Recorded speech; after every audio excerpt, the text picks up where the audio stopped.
everybody, and welcome to today's video. It's titled The Confidence to Obey God, Not Man. The Bible reading is from Acts chapter 5, verse 29. Then Peter and the other apostles answered and said, "We ought to obey God rather than men."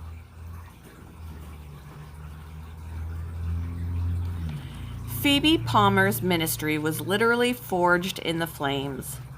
Born in 1807, Phoebe had been raised Methodist, although her own spirituality had not been emotional or spectacular in any way.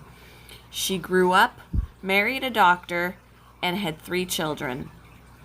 After her first 2 children died, she focused her energy on little Eliza, who was barely 11 months old on July 29, 1836, when Phoebe put her to bed for the last time. A few hours later, a servant tried to fill the oil lamp in Eliza's nursery without extinguishing the flame first, and the fire swept over Eliza's crib. Although they put out the blaze quickly, Eliza died a few hours later. Grief consumed Phoebe, and she spent long hours in prayer, finally realizing that she was being called to use the time she had showered on her children to teach others about Christ.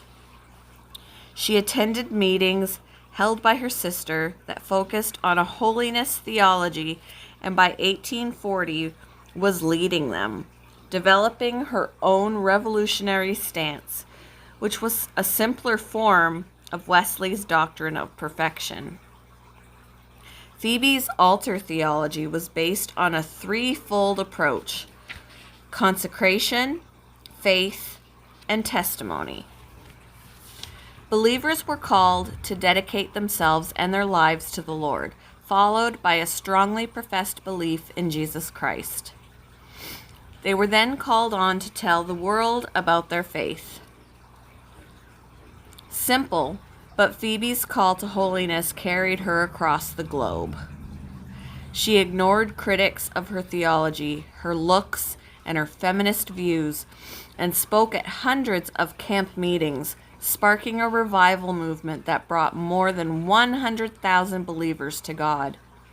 She preached overseas, bringing the same revivalism to the United Kingdom.